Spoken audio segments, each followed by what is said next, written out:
এখন কি বলবো, ডিমের বাজার তো আগুন, এখন তো হাত দেওয়া যায় না। 120 টাকা 130 টাকা এরকম ডজন নিতাম, এখন হুট করে 150 টাকা ডজন। আগে লাভ করছে, একটা ডিমে 5টা লাভ করছে, 6টা লাভ করছে, এখন 2টা লাভ করতে কষ্ট। ডিমের বাজার যেই ধরনের দাম আসে, এখন যে প্রাইস আসে, এই প্রাইস তো নিতে পারি না ভাই। কাস্টমার কোনো কমপ্লেন নেই, এখন 140 টাকা এখন কোনো কমপ্লেন নেই। 250টিরও বেশি ডিজাইন অপশন নিয়ে ওয়ালটন স্মার্ট ফ্রিজ, বোঝে আপনার প্রয়োজন। আসলে আমাদের বলার কিছু নাই। ব্যাপারটা হচ্ছে এমন, আপনি শুধু ডিম কেন, বাজারে যত নিত্যদ্রব্য যত পণ্য আছে সব কিছুরই দাম বেড়ে গেছে। এখন কি বলবো, ডিমের বাজার তো আগুন, এখন তো হাত দেওয়া যায় না। এখন কারা দায়ী সেটা তো বলতে পারবো না আমি, কারণ এটা বললে ঝামেলা আছে। এট ফার্স্ট আমি অ্যাকচুয়ালি মূলত আমার ফ্যামিলির বাজার করতাম, মানে করি নাই আগে, কিন্তু যখন থেকে শুরু করছি তখন আমি পাইছি অনেক কম পাইছি। কিন্তু এখন এসে যে বাজারে যে ঊর্ধ্বগতি, বাজারে ডিমের বাজার যেই ধরনের দাম আসে, এখন যে প্রাইস আসে, এই প্রাইস তো নিতে পারি না ভাই। আমাদের যে আমি জব করে যেই টাকা ইনকাম করি, এতে পুরোই হয় না। তেজগাঁ থেকে কিনে নিয়ে আসি, নিয়ে এইখানে নিয়ে বিক্রি করি। ওরা আড়তদাররা ওরাই কমিশনে ওরাই বলতে পারো, আমি ওর সময় বলতে পারবো না। আর ওখান থেকে কিনে নিয়ে 100 ডিমি 20 টাকা 30 টাকা 50 টাকা কামাই করলি। ওই আজকে যে রেট দিয়েছে ওই রেট ওনাদের প্রত্যেক দিন সকালবেলা রেট হয়, যে রেটটা হয় ওই রেটে আমাদের দাম নেই, একটা কমও নেয় না, বেশি নেয় না।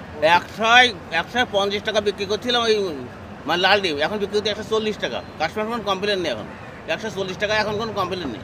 আগে তো প্রথম আমরা 120 টাকা 130 টাকা এরকম ডজন নিতাম, এখন হুট করে 150 টাকা ডজন।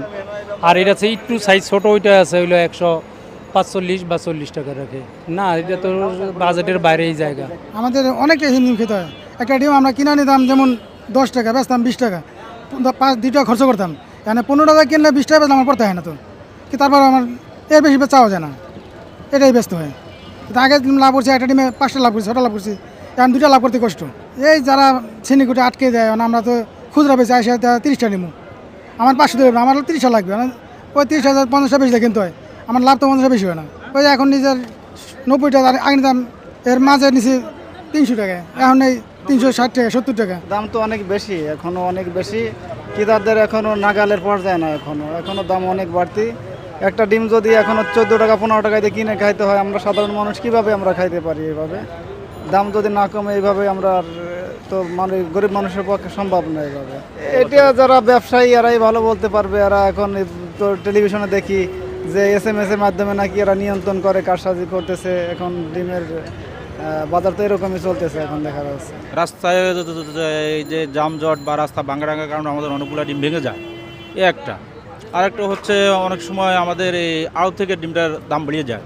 এখন সেটা তো আর আমরা বলতে পারি না যে আড়ত থেকে কীভাবে কেন দাম বেড়ে যায়। এখন আমরা তো খুচরা বিক্রেতা, এখানে এসে আমরা যা পাই সেটা দিয়েই আমরা নির্ভর করে বিক্রি করতে হয়। যেমন ধরেন হয়তো আমরা শতে হয়তো 20 টাকা 30 টাকা, সর্বোচ্চ না হলে হয়তো 50 টাকা আমরা রাখতে পারি, এর বেশি তো আমরা করতে পারি না। হ্যাঁ, আমরা বেশি দিয়ে আনলে তো আমাদের প্রফিট যেটা, যেমন আমাদের যে খরচগুলো আছে সেগুলো আমরা বহন করতে হবে না। এগুলো তো আমরা কমে বিক্রি করলেও তার আমাদের আসবে না, কারণ আমরা বেশি দামে কিনতে হয়, বেশি দামে বিক্রি করতে হবে।